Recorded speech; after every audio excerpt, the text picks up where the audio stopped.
Hey there, I wanted to come back to talk about these three things: mothering, smothering, and othering. And I'm going to start with the mothering. As a mother myself, I have 22-year-old, 19-year-old. I have a lot of experience mothering. I've never just limited it to my children, and I have to take ownership of that.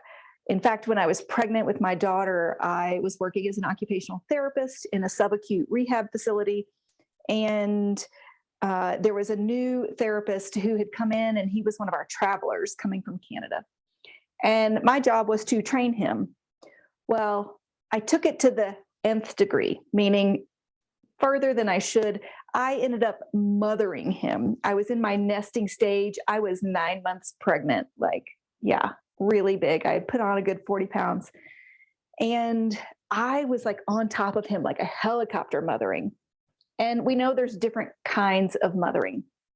Now, this was an adult male, probably close to my age, maybe just a little bit younger. But at the time, I thought I know more than him. Therefore, I need to tell him my way is not only the best way, but the only way. Have you met someone like that? Not everybody's super comfortable with that. Well, it ended up being not a great experience. And I had to take ownership of that. I apologized to him. And I worked up until my last day of work. And I had 2 days off, and then I went into labor and delivered. And at the time, I thought that's what a good person, worker, mother does. You do everything up to the last minute. You have the baby. You don't disrupt anyone. Well, how I treated people up until delivering that baby had a negative impact on how they viewed me. And getting people to visit me after giving birth, it was not easy. And I gave birth in the hospital that I worked at.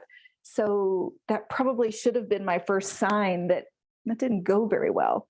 In fact, I remember hours after delivering my daughter, I called my work number and left them a message of like, hey, I'm up in this room. You can come see me. I've had the baby. And when they came, they were like, what are you doing calling us? First thing in the morning, you're supposed to be recovering. And I just didn't have that separateness that all I need to do is focus on me and my new child, who I loved very much. And it was a little bit lonely, and I kind of took it personally.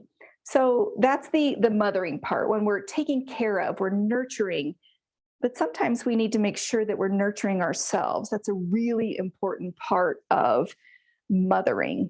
And depending on how we were mothered, some of us feel like we were smothered. And sometimes in relationships, whether it's a parent-child or partnership or marriage, we can feel smothered, like there's too much energy focused on us, that there's too much pressure and demands placed on us. And that really has a negative impact on how safe we feel to be ourselves and hold our own space. Well, smothering is something I've done and kind of disguised it as mothering. And I had to really create that awareness of this is not an okay thing. That one, not everyone wants to be mothered, and no one wants to be smothered. I mean, you might smother your hash browns. Have you ever been to a Waffle House where they call it out? It's a breakfast place here in the United States, and you can call out your hash browns. And do you want them smothered, covered, all this? And it's whether you want them smothered with onions, covered with cheese, and it's this kind of, I don't know, it's kind of comical, but it tells you where my brain is. So I talked a little bit about mothering. I talked a little bit about smothering. And then I talked about othering. And I think so often we think we have to fit in, and we've got to be just like either this person or this group of people in order to be accepted. But the truth is that as we become adults, fully realized and autonomous adults, we actually want to be individuals and be ourselves. And being other, different than, can sometimes be a good thing. Different from let's say in a gender identity thing. Usually when I was growing up, it was, are you male or female? You only had two choices. And I was talking with one of my friends and I said, well, I want to be more inclusive in my language. Can I say male, female, other? And she said, there's enough othering that happens. And by othering, I mean you are different than and less than. And so that's very important distinction of othering someone. Oh, it's a pushing away. It's not a welcoming, an invitation, a coming towards, right? That's very, very different. I'm trying to embrace my uniqueness and without getting stuck in my own head of how different I am from other people. In an earlier post, I talked about looking like I do with my cute top and my jacket and my hair styled. But the truth is, I had accidentally dumped my leftover Eggs Benedict on my jacket, my shirt, and across my lap. I mean, both legs. It was not that much of a leftover, but it just splattered everywhere. And it got me thinking about how we so often think that people are exactly how we have imagined them to be. That my life, because I look like this or can speak like this or can do this, that I must have everything in my life in order. It's just simply not true. But there's something in our brains that makes us want to either idolize or put someone on a pedestal or think, well, they can do that, but I couldn't. Well, here's the secret. You can do exactly what I'm doing. You can learn to speak to people, to look in a camera, to have a conversation, to record, edit a podcast. You could do all those things. Now, should you? That's not for me to say. It's only for you to decide.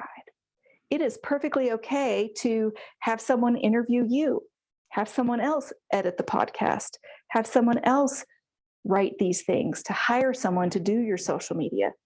You can choose to try to learn it yourself, or you can hire someone to do it. And I have to realize not everyone's brain works like mine. And that's a positive. I used to think, people just don't understand me. But what if I flip that on its head and say, wow, I bring such a unique perspective. I have so many gifts to share with the world. Wouldn't that just be a great gift to give, not only to others, but also to myself? I'd be curious your thoughts on this. And I wanted to do the talking out. I did not write this out or prepare it. There is no teleprompter or script, which you can probably tell. Because sometimes when I'm moving, when I'm walking, that's when I think and the cogs are turning, the ideas are churning, and I just think about mothering as nurturing, smothering as crossing the line too much, and othering too separate. So where do we find ourselves and the balance? When it comes to working with midlife women in the Women's Midlife Network, I think about it as, is anyone else going to understand what you've walked through except someone who has walked through it? And whether it's someone experiencing anxiety, which happens to a lot of us in midlife, which is, I learned the differentiation the other day. Worry is an emotion of where we are concerned. Anxiety is the physiological sensations in our bodies, the muscle tightness, the racing heart. And fear can be a good thing to keep us safe from predators or to make sure we don't forget a deadline that perhaps a boss has set. But when you're an entrepreneur, when you're working for yourself and by yourself, you kind of don't have those external factors sometimes to give you the structure and the deadlines. So that's where we come in, the Women's Midlife Network. So you can have a space for accountability. You can have a place for listening to a workshop or delivering a workshop. You can have a listing in our membership directory. There are a lot of options out there, and only you know what is right for you. Maybe you just want to work with me one on one, and I will get that up soon so that that is a possibility. My coaching skills as a therapist for many years, setting goals and helping you create those benchmarks to achieve those goals are all really valuable skills that not all of us have. And it's okay not only to need help, to ask for help, but to receive help. How are you at asking, receiving? It's a good thing to think about. Well, I'm Hillary Baggett, Women's Midlife Network, Community Bloom membership, and it's good to see you.